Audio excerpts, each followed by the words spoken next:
Good morning. Welcome to CATEX-TV. My name is Frank Fortunato. This is a live broadcast from Princeton, New Jersey. Today is Tuesday, August 3rd, 2010.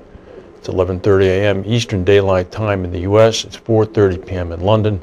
In Mexico City, it's 10:30 a.m. If you need to reach us during the broadcast, you can phone in toll-free at 1-866-67-CATEX. Overseas, our AOL instant mail address is CATEX-TV. We'll go right to the news. Well, the tally is finally in, apparently. A total of 4.9 million barrels of oil, or 62,000 barrels of oil a day, leaked into the Gulf of Mexico from the damaged well operated by BP before it was capped last month. The Wall Street Journal is reporting this morning. They're citing estimates of scientists working with the American government. BP faces penalties under the U.S. Clean Water Act, and the company may have to pay a fine of at least $1,100 per barrel of oil spilled. The latest estimate makes the Gulf spill the world's biggest accidental leak, according to the Financial Times. More on BP. They're doing tests today to determine whether or not they're going to be able to do the so-called static kill quickly. If the tests go well, they'll begin pumping mud and cement through the alternative well that they've drilled, the relief well, down into the operating gusher, which is now plugged, and that may start as early as tonight. In eastern Indonesia, a powerful earthquake has hit, a 6.5, centered off of Sulawesi Island, about 54 miles beneath the ocean floor. There's no immediate reports of any injury or damage. If there was going to be damage, it would be in the town of Manado, about 110 miles away. In Siberia, at least 11 people have been killed after a Russian regional airliner crashed. It was an AN-24. It left Krasnoyarsk in Siberia and burst into flames short of the airport in Igarka. 15 people were killed. The plane is a AN-24, as I mentioned. The plane is the workhorse of the Soviet civil aviation fleet. It ended production in 1979. It's still widely used by regional airliners over there. In China, gas exploded at a Chinese coal mine this morning, killing 10 people and trapping 7 hours. This just came hours after gas leaked into another coal mine and killed 9 other miners. Today's morning gas explosion occurred at 9:30 a.m. in the southern province of Guizhou. This is according to Xinhua. Earlier, they reported that 9 workers had been killed in a gas explosion in the Sanyangdong coal mine in Dengfeng.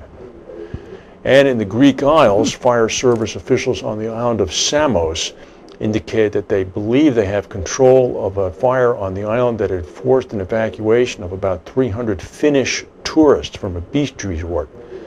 About 200 firefighters and 4 water-dropping helicopters were involved. Late yesterday afternoon, the tourists were safely evacuated from coastal hotels. It was the 3rd major fire to hit the eastern Aegean Sea island in 2 weeks. We'll go to a word from our sponsors and come back with the rest of the news.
Our friend Jonathan Kent, writing in the Royal Gazette in Hamilton this morning, is reporting that Flagstone Re last night reported an 80% drop in profits for the second quarter.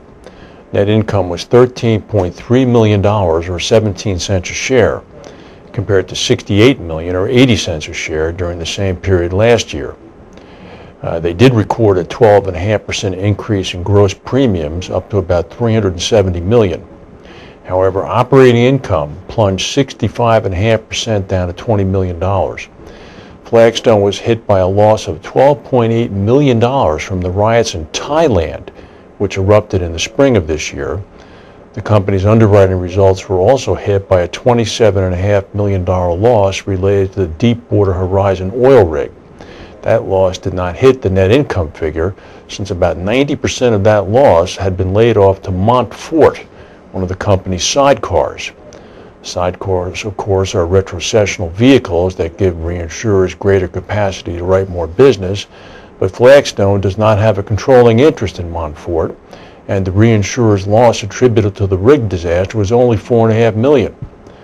Combined ratio was up to 103.5% compared to 68.7%. The company also announced plans to sell 3 of its 4 corporate aircraft, a move the CEO David Brown said would save $8 million a year. Their returns on investments were negative 0.8% compared to a positive 1.2%. Mr. Brown said that after 4.5 years of rapid development, we've now reached a watershed level of maturity as a company. We believe we now have a fully operational platform that can access all the markets we find attractive. Our future development will concentrate on accessing and optimizing the business we write, as well as turning our focus to increasing productivity, enhancing efficiencies, and lowering and rationalizing costs and expenses. Cooper Gay is in the news again. Toby Esser's hot off the trot gang, after their merger with Sweat and Crawford in the U.S., said it announced now that it plans to double the number of binding authorities it handles worldwide within 3 years. They've appointed James Kinnemoth as managing director of its underwriting and distribution management division. We know James and we wish him well. The new division was formed in 2009 to bring together the expertise gained through acquisitions and manages in excess of $250 million of capacity. More than 25% of Lloyd's business is placed under binding authorities, a figure that's expected to rise over the next few years, if you can believe Lloyd's 2010-2012 strategic plan. Cooper Gay says it intends to be a key player in developing distribution channels through the expansion of its delegated underwriting authority business. Kinnemoth said that the UDM team is now actively developing new coverholder relationships. Here's an interesting story. William Miller, divisional director of Willis's Kidnap and Ransom Group, says premiums to cover against Somali piracy have actually fallen because more insurers are offering the cover. This is according to Bloomberg.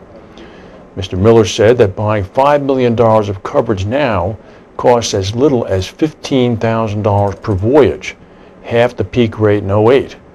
Kidnap and ransom premiums climbed to $100 million last year as pirate attacks on the 25,000 ships passing through the Gulf of Aden rose 70%. That prompted a number of insurers, including Aspen, Ascot, and Chubb, to begin offering marine K&R insurance.